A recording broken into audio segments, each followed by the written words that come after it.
جازم جب آرا کی ساری بات سن کر واپس عبدالباسط کے پاس پہنچا تو اپنا فارم اس کے سامنے رکھ دیا تھا۔ اپنے ڈاکومنٹس کی فائل بھی عبدالباسط نے صرف فارم ہاتھ میں پکڑا تھا۔ نام جازم ارتضیٰ لکھا تھا، ولدیت کا خانہ خالی تھا، تعلیم اور دیگر ضروری باتوں کے جواب لکھے تھے۔ بیٹا آپ شاید اپنے والد کا نام لکھنا بھول گئے ہیں۔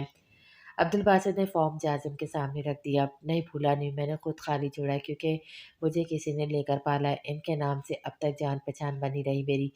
سمجھنے کے لے پالک ہوں میں، باقی جگہ تو جھوٹ چل جاتا ہے لیکن یہ مسجد ہے، اللہ کا گھر ہے، بچوں کو دینی تعلیم دی جاتی ہے، اس لیے میرا دل نہیں مانا کہ ولدیت پر باپ کا نام اصل نام نہ لکھوں جبکہ وہ بھی حیات ہے۔ جازم کا لہجہ متزن تھا لیکن کارڈار تھا۔ عبدالباسط پوری توجہ سے اس کی بات سن رہا تھا۔ جب والد زندہ ہے اور نام معلوم ہے تو وہ لکھ دینا تھا نا۔ پتہ نہیں مجھے وہ اپنا نام اور حوالہ دینا پسند بھی کریں یا نہ کریں، آپ فی الحال اس خانے کو خالی رہنے دیں۔ عبدالباسط اس لڑکے کو سمجھ نہیں پا رہا تھا۔ ٹھیک ہے، جیسے آپ کی مرضی۔ بیٹا یہاں پر رہنے کے کچھ اصول ہیں اور میں اپنے اصولوں کے معاملے میں بہت سخت ہوں، کوتاہی برداشت نہیں کرتا۔ عبدالباسط کافی سنجیدگی سے بات کر رہا تھا۔ جی فرمائیے، میں کوشش کروں گا آپ کو شکایت کا موقع نہ ملے۔ پہلی بات تو یہ کہ یہاں نظریں جھکا کر رہنا پڑے گا کیونکہ اردو انگریزی کی جماعت طالبہ بھی لیں گی۔ ویسے تو یہاں رہائش صرف لڑکوں کی ہے لیکن بچیاں ناظرہ کے لیے آتی ہیں، اس لیے اردو انگریزی وہ بھی پڑھیں گی لیکن دونوں کی جماعتیں الگ الگ لی جائیں گی۔ بچے اور بچیاں الگ الگ پڑھیں گے۔ میری کوشش تو تھی کہ کسی خاتون ٹیچر کا بھی انتظام ہو جاتا لیکن بات وہی ہے، میرے پاس وسائل بہت کم ہے، تنخواہ زیادہ نہیں دے سکتا، اس لیے کوئی راضی نہیں ہوئی۔ دوسری بات، پڑھاتے وقت اور سبق سنتے یا ہوم ورک چیک کرتے وقت بچے اور بچیوں دونوں کے ساتھ آپ ایک واضح فاصلہ رکھیں گے۔ بچوں سے غیر ضروری گفتگو سے اس سے آپ بڑھتا جائے گا۔ انہیں انگریزی پڑھانے کا مقصد صرف اتنا ہے کہ دین کی خدمت اور تبلیغ کی خاطر انہیں اس زبان کو استعمال بھی کرنا پڑے تو ہچکچائے نہ۔ چونکہ آپ کی رہائش بھی یہیں ہے تو رات کے وقت کسی بھی استاد کو کسی شاگرد کے کمرے میں جانے یا کسی بھی شاگرد کو اپنے کمرے میں بلانے کی اجازت نہیں ہے۔ ہر کمرے میں کیمرہ موجود ہے، ہر بچہ اور استاد میری نظر میں رہتا ہے۔ کمروں کو لاک کرنے کی اجازت نہیں، میں جب چاہوں کھول کر چیک کر سکتا ہوں۔ مجھے جہاں بھی کچھ بھی غلط لگا میں بنا کسی پیشگی اطلاع کے آپ کو نوکری سے نکال دوں گا۔ باہر سے آنے والے استاد اور شاگردوں کی تلاشی لی جاتی ہے کہ کہیں کوئی نشہ آور چیز ان کے پاس موجود نہ ہو یا غیر اخلاقی قسم کی کتابیں اور رسالے موجود نہ ہوں۔ موبائل کی اجازت بھی شاگردوں کو ہرگز نہیں ہے اور اساتذہ بھی کسی شاگرد کو اپنا موبائل استعمال کرنے کے لیے نہیں دیں گے۔ کسی شاگرد کو اگر بات کرنی ہے تو وہ میرے آفس کا فون استعمال کرے گا۔ شاگردوں کو ڈرانا دھمکانا ہراساں کرنا منع ہے۔ جی مجھے ایسی کوئی عادت بھی نہیں ہے، میں سمجھ سکتا ہوں آپ یہ احتیاط کیوں برت رہے ہیں، یہ اصول اچھے ہیں، ہر جگہ قائم کر دی جائے تو ہم بہت سی برائیوں سے بچ سکتے ہیں۔ جو بات عبدالباسط ڈھکے چھپے الفاظوں میں سمجھانا چاہ رہا تھا جاسم وہ سمجھ چکا تھا۔ یہ سب باتیں ہارون رشید نے اس کے اندر ایسی رچ بسا دی تھی کہ وہ ان سے انصراف کر ہی نہیں سکتا تھا۔ لیکن عبدالباسط کیا کرتا، دودھ کا جلا تو جانچ بھی پھونک پھونک کر پیتا ہے۔ عبدالباسط نے جو اذیت برداشت کی تھی اس کے پیش نظر اپنے مدرسے میں چیل کی آنکھ رکھتا تھا۔ لوگ دین کے معاملے میں بہت زیادہ احساس اور جذباتی ہوتے ہیں، ہم پر بھروسہ کرتے ہیں تو ہمیں بھی اپنی ذمہ داری پوری نبھانی چاہیے تاکہ ایسے واقعات کم سے کم دینی درسگاہوں میں رونما نہ ہوں۔ میرا بس چلے تو اسلامی جمہوریہ پاکستان کے تمام تعلیمی اداروں میں یہ قانون نافذ کر دوں، خواتین کی تعلیم کو ابتدا سے ہی سرے سے الگ کر دیا جائے۔ کو ایجوکیشن کے فرسودہ نظام کو ہم کانفیڈنس ڈیولپ کا نام دے کر بہائی کو عام کر رہے ہیں۔ اس کی وضاحت شریعت کی رو سے فرمائی۔ حضرت جنید بغدادی سے پوچھا گیا کہ کوئی مرد کسی غیر محرم کو پڑھا سکتا ہے؟ فرمایا اگر پڑھانے والا بازید بستامی ہو اور پڑھنے والا رابعہ بصری ہو، جس جگہ پڑھایا جا رہا ہے وہ بیت اللہ شریف ہو اور جو کچھ پڑھایا جا رہا ہے وہ کلام اللہ شریف ہو، پھر بھی اجازت نہیں ہے۔ اس سے بہترین مثال تو شاید کوئی ہو ہی نہیں سکتی تھی۔ پھر یہ کو ایجوکیشن کے نام پر کھلی بے ہے کہ میں بہت خلاف ہوں، لیکن افسوس اس بات کا ہے ہمارا قانون اسلامی اصولوں کے عین مطابق نہیں ہے۔ جازم نے اپنی رائے دی۔ عبدالباسط نے اپنی بات جاری رکھی۔ جی آزادی کے نام پر بے حیا ہونا آزادی نہیں ہے، کھلے عام زناکاری کو دعوت دینا ہے۔ ہم ایک مسلم ممالک میں رہتے ہیں لیکن ہمارا قانون اسلامی اصول کے تحت نہیں ہے۔ میرے خیال سے اسکول میں بھی ابتدا سے ان باتوں کو بچوں کے ذہن نشین کرانی چاہیے کہ ہم مسلمان ہیں اور مسلمان مرد کی نشانی ہے کہ وہ پورے وقار سے چلے، لیکن نظریں جھکا کر، اور مسلمان عورت کی شان ہے کہ وہ خود کو چھپا کر چلے۔ ہمارے پیارے نبی کریم صلی اللہ علیہ وسلم بہت شرم و حیا والے تھے۔ آپ صلی اللہ علیہ وسلم نے دوسروں کو بھی اس کا درس دیا۔ ایک حدیث میں آتا ہے کہ حضرت ابو سعید غدری رضی اللہ تعالیٰ عنہ کا بیان ہے کہ آپ صلی اللہ علیہ وسلم پردہ والی کنواری لڑکیوں سے بھی زیادہ باحیا تھے۔ جب کوئی بات ایسی دیکھتے جو آپ صلی اللہ علیہ وسلم کو ناگوار گزرتی تو ہم آپ لوگوں کو آپ صلی اللہ علیہ وسلم کے چہرے سے معلوم ہو جاتا۔ صحیح بخاری جلد سوم حدیث نمبر 1055۔ چونکہ اسلام دین فطرت ہے، اللہ تعالیٰ اور رسول کریم صلی اللہ علیہ وسلم کے ارشادات اور احکامات پر عمل پیرا ہونا بھی دین اسلام ہے، جو مومن اور مومنات کو حجاب یعنی پردے کے حوالے سے سختی کے ساتھ عملی جامہ پہنانے کا حکم دیتا ہے۔ قرآن کریم میں ارشاد ربانی ہے کہ اے آدم کی اولاد، ہم نے تمہارے لیے لباس پیدا کیا ہے جو تمہاری شرم چھپاتا ہے اور موجب زینت بھی، اور تقویٰ کا لباس، یہ اس سے بڑھ کر یہ اللہ تعالیٰ کی نشانیوں میں سے ہے تاکہ یہ لوگ یاد رکھیں۔ سورہ اعراف آیت نمبر 26۔ اس حوالے سے قرآن پاک میں ایک اور جگہ حق تعالیٰ فرماتا ہے کہ مسلمان عورتوں سے کہو کہ وہ بھی اپنی نگاہیں نیچی رکھیں اور اپنی عصمت میں فرق نہ آنے دیں اور اپنی زینت کو ظاہر نہ کریں سوائے اس کے کہ جو ظاہر ہے، اور اپنے گریبانوں پر اپنی اوڑھنیاں ڈالے رکھیں اور اپنی آرائش کو کسی کے سامنے ظاہر نہ کریں سوائے اپنے خاوندوں کے یا اپنے والد یا اپنے خسر کے یا اپنے بہن بھائی اور بچوں کے۔ خواتین کو مستورات بھی کہا جاتا ہے۔ مستور کا مطلب ہے چھپا ہوا۔ عورت کا پردے کے حوالے سے ایک حدیث مبارکہ میں آتا ہے کہ حضرت عبداللہ رضی اللہ تعالیٰ سے روایت ہے کہ نبی کریم صلی اللہ علیہ وسلم نے فرمایا، عورت پردے میں رہنے کی چیز ہے، کیونکہ جب وہ باہر نکلتی ہے تو شیطان اسے بہکانے کے لیے موقع تلاش کرتا ہے۔ جامع ترمذی جلد نمبر اول حدیث نمبر 1181۔ عورت کے پردے کو اس قدر اہمیت دی گئی ہے کہ اس کے لیے عبادت بھی پردے کے بغیر اور بے پردہ جگہ پر کرنا منع فرمایا گیا ہے۔ حضرت عبداللہ بن مسعود رضی اللہ عنہ سے روایت ہے کہ رسول صلی اللہ علیہ وسلم نے فرمایا کہ عورت کا کمرے میں نماز پڑھنا گھر آنگن میں نماز پڑھنے سے بہتر ہے، اور اندرونی کوٹری میں نماز پڑھنا کمرے میں نماز پڑھنے سے بہتر ہے۔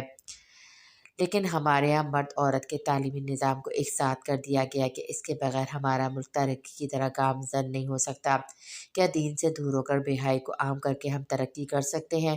پاکستان کا مطلب کیا؟ لا الہ کے نعرے لگانے والا ہم پاکستان کا اصل مقصد بھول کر بے حیائی کی دوڑ میں لگ کر اپنے لیے ترقی کی رائے ڈھونڈ رہے ہیں جہاں صرف ظلمت کے اندھیرے ہیں۔ کاش کہ ہم اپنے اصل کو یاد رکھیں۔ میں سب کو تو نہیں بدل سکتا، لیکن جو میری بس میں اسے بدلنے کی کوشش کر سکتا ہوں۔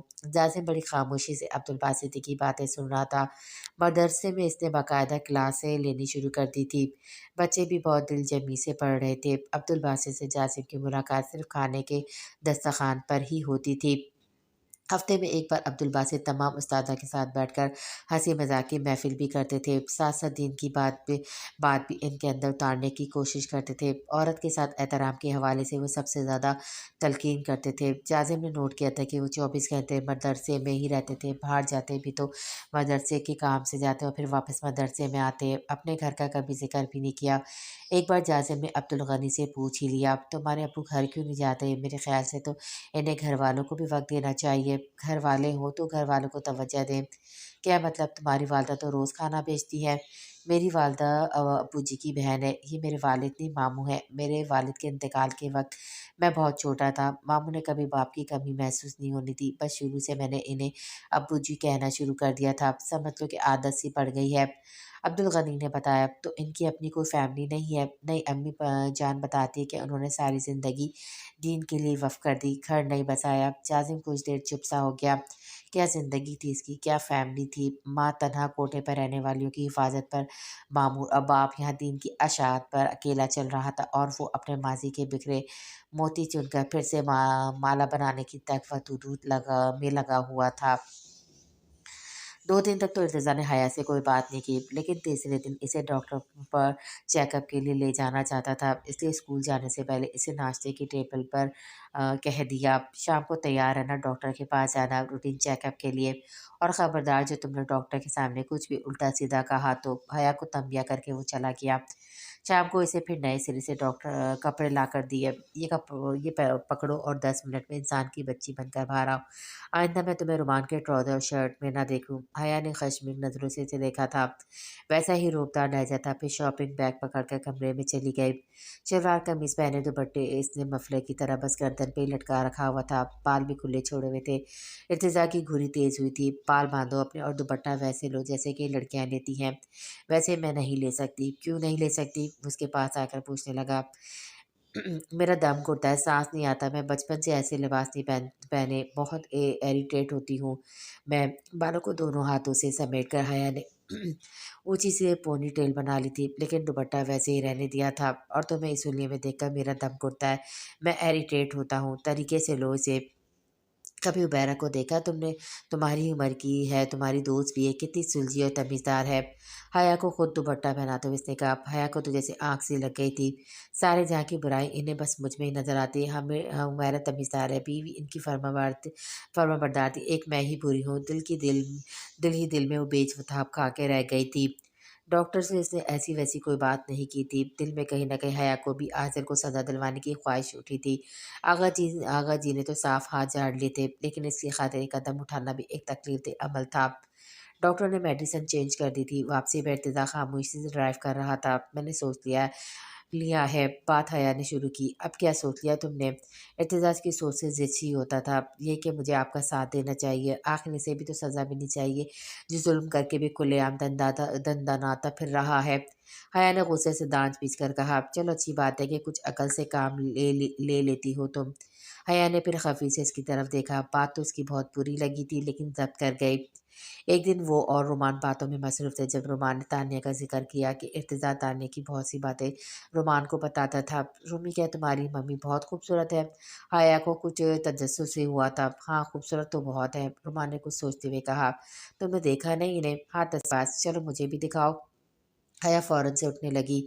शाम को बाबा आएँगे तो इनसे पूछ कर दिखाऊँगा। रोमान सुनकर पर वो बरजस्ता बोली, "नहीं, नहीं, अपने बाबा को बीच में क्यों ला रहे हो? हम छिप कर देख लेते।" इर्तिज़ा के सामने आने से वो डरती थी। कैसे? क्या मतलब कैसे? इनके कमरे की अलमारी में ही होंगे ना? हया ने इर्तिज़ा को अलमारी में तस्वीर रखते देखा था। वो अलमारी हर वक़्त लॉक रहती है। चाबी बाबा के पास ही होती है। हाँ, तो लॉक खोलना कौन-सा मुश्किल काम है? वो तो मैं 2 मिनट में खोल सकती हूँ। हया ने चुटकी बजाई, जैसे कोई मसला ही ना हो। अच्छा, बिना चाबी के? वो कैसे? रुमान ने हैरत से पूछा। तुमने समझ क्या रखा है मुझे? हया हूँ, मैं कुछ भी कर सकती हूँ। चलो तुम्हें 2 मिनट में खोल कर दिखाती हूँ।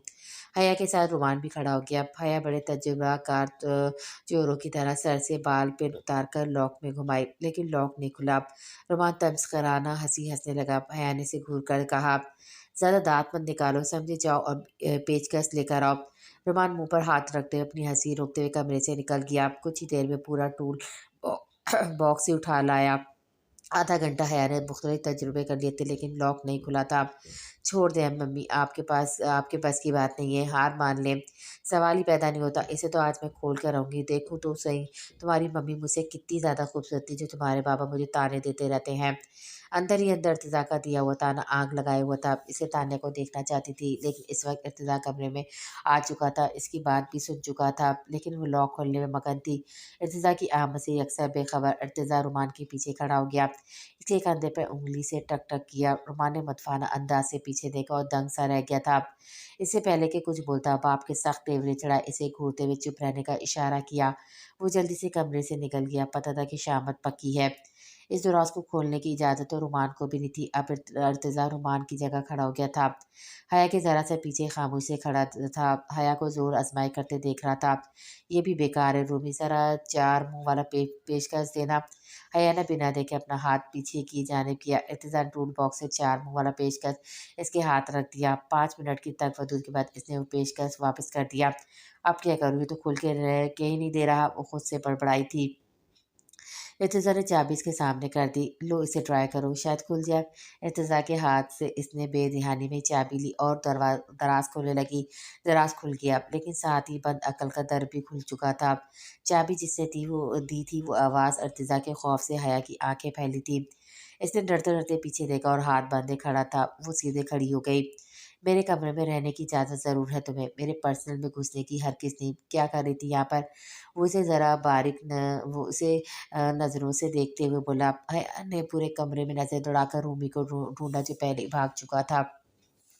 वो रूमी ने कहा था इसे मम्मी की याद आ रही थी, इसने इनकी तस्वीर देख ली, इसलिए मैंने सोचा बच्चा है उदास हो गया इसलिए अब बस बेशक रूमी से पूछ ले। बड़े फराटे से वो झूठ बोल रही थी। रूमी इतना भी बेचैनी के चंद घंटे मेरा इंतज़ार ना कर सकता हो। झूठ मेरे सामने तो बोला मत करो, सच ये है कि तुम्हें दिलचस्पी से देखने की, तुम्हारी बातें सुन चुका हूँ मैं। इर्तिज़ा की बात पर फ़ौरन से अपनी गलती मान गई, लेकिन अपने अंदाज़ से, हाँ भाई, तो इसमें ऐसी कोई छुपाने वाली बात तो नहीं है, मैं कौन-सा कुछ चोरी कर रही थी, बस एक तस्वीर तो देखना चाहती थी। ये तुम मुझसे भी कह सकती थी, मैं खुद तुम्हें दिखा देता कि वो तुमसे कितनी ज़्यादा खूबसूरत है। इसके लिए चोरों की तरह लॉक लॉक तोड़ने की ज़रूरत ही नहीं थी तुम्हें। हाया के पास कोई जवाब नहीं था, इसलिए फ़ौरन अपने कमरे से निकल गई।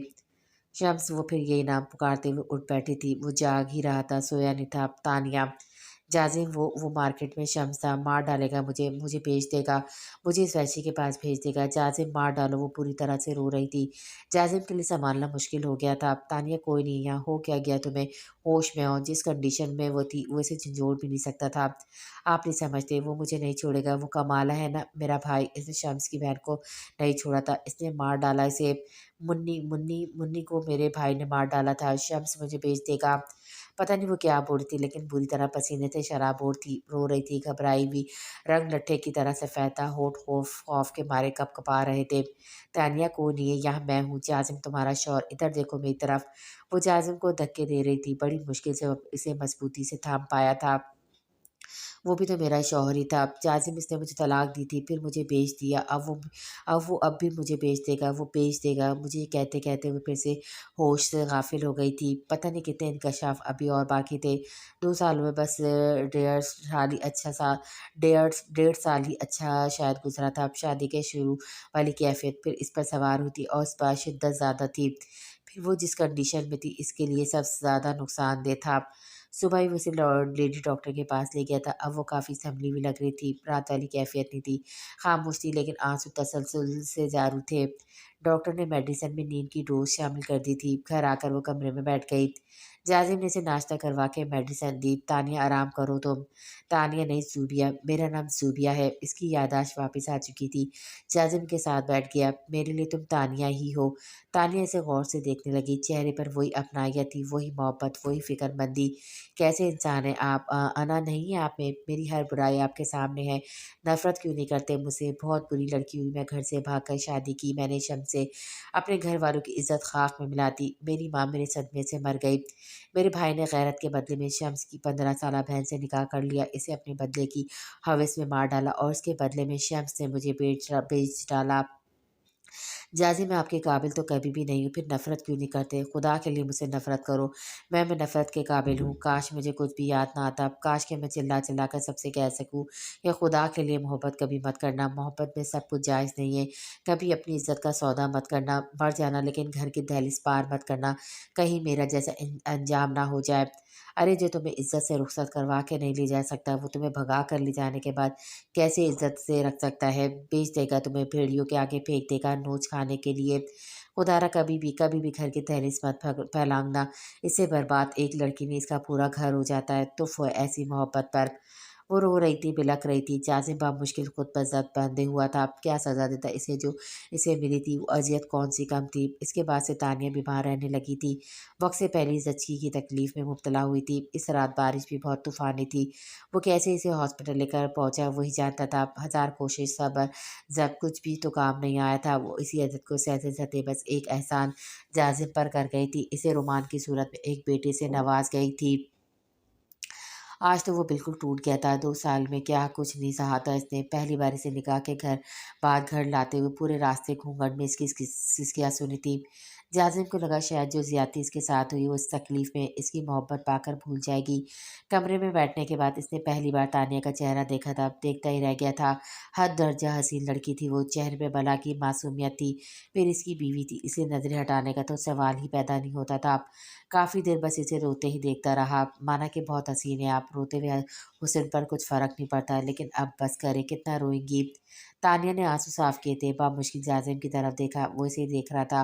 वो फ़ौरन से नज़रें बदल गई। तानिया इससे पहले कि उसका हाथ थामता, वो उठकर खड़ी हो गई थी। जाज़िम हैरत से इसे देखने लगा, दीवार के साथ लगकर खौफ से डरने और रोने लगी थी। वो समझा शायद इसी हादसे के ज़ेर असर है, इसलिए दूसरे कमरे में चला गया। लेकिन पूरी रात नींद नहीं आई थी। पहली बार किसी लड़की ने नींदें उड़ाई थी, लेकिन बाद में जैसी-जैसी हकीकतें इस पर खुली थी, वो मुरझा कर रह गया था। लेकिन सब कुछ सहता रहा। अगर सभी धुतकारने वाले हो गए, तो कौन सहारा देगा इन्हें? किसी को कदम बढ़ाना है, फिर वो क्यों ना बढ़ाए? अना को तो इसी दिन जाज़िम ने ज़ेर कर दिया था, जिस दिन पहली बार अपनी माँ को कोठे पर देखा था। अना परस्त होता तो दोबारा वहाँ का रुख ना करता। इज़्ज़त की ज़िंदगी तो मिली हुई, कौन जानता कि जाज़िम इर्तिज़ा हारून जाज़िम अब्दुल बासित है। स्कूल में सब इर्तिज़ा के नाम से जानते थे, बर्थ सर्टिफ़िकेट पर भी इर्तिज़ा ही लिखा था। जाज़िम सिर्फ़ हारून रशीद बोलते थे। तानिया ज़िंदगी में आने वाली पहली लड़की थी, मोहब्बत भी इसने पहली बार देखते ही हुई थी। फिर जैसे वो ठीक होने लगी, इसका ख़्याल रखने लगी थी। जाज़िम की चाहत भी और भी बढ़ने लगी थी। घंटों वो हँसते थे, बातें करते थे। आहिस्ता-आहिस्ता वो उसकी कुल कायनात बन गई थी। 1 साल बाद एक नई खुशी इसे मिली थी, औलाद की, लेकिन शायद मुद्दत बहुत कम थी खुशियों की। तानिया जा चुकी थी। आज सारे ज़ब्त खो चुका था, फूट-फूट कर रो रहा था। हॉस्पिटल के कॉरिडोर में आने-जाने वाले लोग इसे रुक कर देख रहे थे। आज इसे किसी की परवाह नहीं थी। डॉक्टर बार-बार इसे हौसला रखने की ताकीद कर रही थी, लेकिन कहाँ से लाता ऐसा सब्र? रुमान को गोद में लेते वक़्त हाथ बुरी तरह से कँप-कँपाए थे। तुम क्यों मेरे जैसा नसीब लेकर आ गए इस दुनिया में? सारी ज़िंदगी में माँ की मोहब्बत को तरसता रहा, अब तुम भी। लफ्ज़ ही शायद ख़त्म थे, रुमान को सीने से लगाए वो रोने लगा था।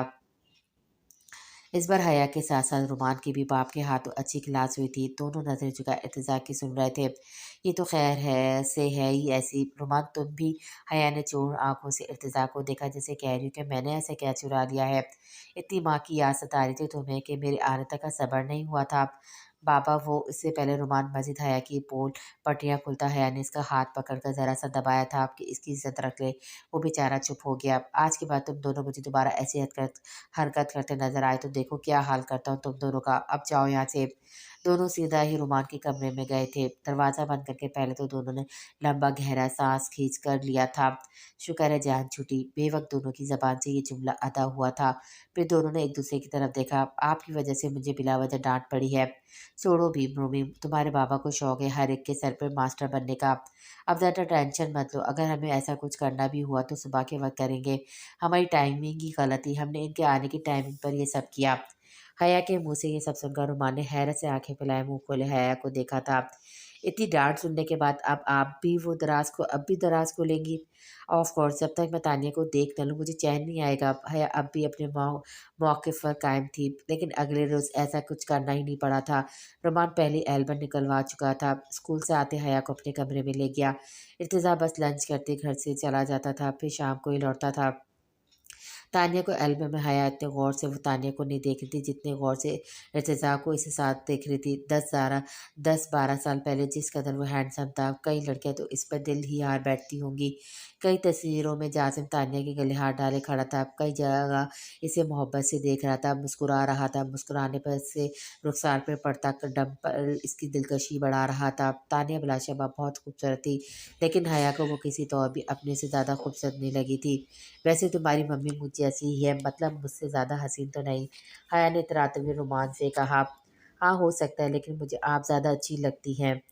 रुमान के मुंह से ये सुनकर वजह से खुश हुई थी। हाँ है ना, तुम भी मानते हो ना मैं ज़्यादा प्यारी हूँ? हाँ मम्मी आप ज़्यादा अच्छी हैं, क्योंकि मैंने जो जीती जाती मम्मी के रूम में आपको ही देखा है, मुझे क्या पता वो कैसी थी। रूमी तुम्हारे बाबा के कमरे में आखिर के वार्डरोब में जो लेडीज़ कपड़े हैंग हैं वो तुम्हारी मम्मी के हैं? जी हाँ, पापा ने बहुत सँभाल के रखे हुए हैं। चलो आज मैं तुम्हें तुम्हारी रियल मम्मी बनकर दिखाती हूँ, बहुत मज़ा आएगा। हया उठ के दोबारा इंतज़ा के कमरे में गई थी, लेकिन मेरी बात सुने। इससे पहले कि रुमानी से रोकता वो कमरा बंद कर चुकी थी। वार्डरोब बड़े धड़ल्ले से खोला। तानिया का एक मैरून कलर का फैंसी ड्रेस पहना और दरवाज़ा खोल दिया। रुमानी से देखने लगा। کیوں لگ رہی نا تمہاری تصویر والی ممی جیسی؟ لایا نہیں، ابھی رکو، ایلبم لے کر آؤ، ہیئر اسٹائل بھی ویسے ہی بناتی ہوں۔ حیا نے ایلبم پکڑی اور تانیہ کی تصویر دیکھ کے بالکل ویسا تیار بھی ہو گئی۔ اب بتاؤ رومی، لگ رہی ہو نا تمہاری ممی جیسی؟ رومان کبھی اپنی ماں کی تصویر کو دیکھ رہا تھا، کبھی سامنے کڑی حیا کو۔ بہت حد تک وہ تانیہ سے مل رہی تھی۔ اسی وقت لائٹ بند ہوئی تھی۔ او شٹ، اب یہی رکیں، میں کچن سے موم بتی لے کر آتا ہوں۔ رومان کمرے سے باہر چلا گیا۔ ارتضیٰ ابھی اسی وقت واپس آیا تھا، چابی سے مین گیٹ کھولا تھا اور اپنے کمرے میں چلا گیا۔ کمرے کے بند ہونے کی آواز سے حیا کو لگا رومان ہے، لیکن موبائل کی ٹارچ لائٹ چلتے ہی سیدھی روشنی اس کی آنکھوں پہ پڑی تھی۔ اس نے فوراً سے بازو اپنے آنکھوں پہ رکھا تھا، لیکن سامنے والا اپنے ہوش کھو بیٹھا تھا۔ خواب تھا جو حقیقت بن کر سامنے کھڑا تھا۔ موبائل ارتضیٰ کے ہاتھ سے چھٹ کر بیڈ پہ گرا تھا۔ ٹارچ لائٹ کی روشنی بند ہو چکی تھی۔ تانی ملکہ سے اندھیرے میں اسے لگا تانیہ سامنے کھڑی ہے۔ چند قدموں کا فاصلہ پل بھر میں دور ہوا تھا۔